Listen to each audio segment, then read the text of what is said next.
The most expensive mistake I made in my 20s was falling in love. So let's talk about it.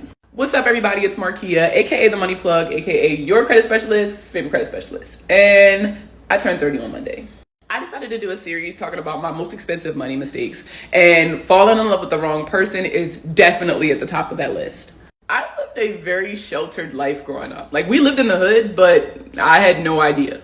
My mom was a strong, independent black woman, so she raised me to be the same. So when I turned 17 and I joined the military and left home for the first time, I went fucking crazy.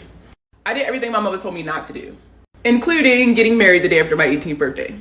So 2 weeks after we got married, I found out I'm pregnant, so now we're prepping for baby number one.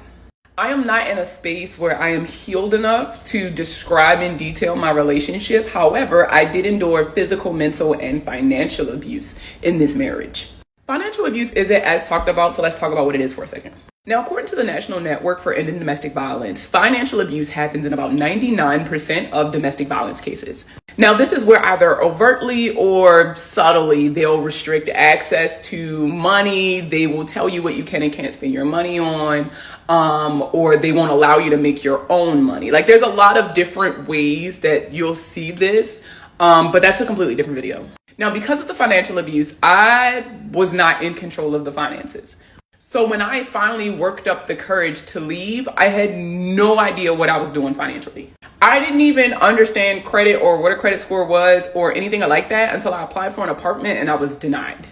That was the catalyst that led me on the journey to becoming the Money Plug. But again, that's a separate story. So fast forward 2 years, because Maryland makes you wait 2 years in the case of a contested divorce, and we get divorced. Congratulations. We agreed, like, between us, that he would handle any of the joint debt that was left over from our marriage because I had got out of the military at that point in time. Silly me thought he would stick to the agreement. But then he got locked up for beating his girlfriend the fuck up. So then all of that debt ends up on my plate. So now I'm taking care of our 2 kids and all of the debt that we had and still trying to maintain my sanity. Our divorce was finalized in 2014, so in the almost decade since it's definitely cost me thousands of dollars to recover from everything that I went through in that relationship.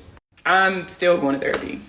My advice for people so that they don't end up in a situation similar to mine is, 1, move in with somebody before you decide you want to spend the rest of your life with them. When you move in with somebody, it's a lot harder for them to keep up that representative that they bring to the dates and that they bring to the Netflix and chill appointments that you set up. It's really hard to hide the true them. And I feel like if I would have done that prior to getting married, then I would have been able to identify certain behaviors and run in the other direction. But like and follow.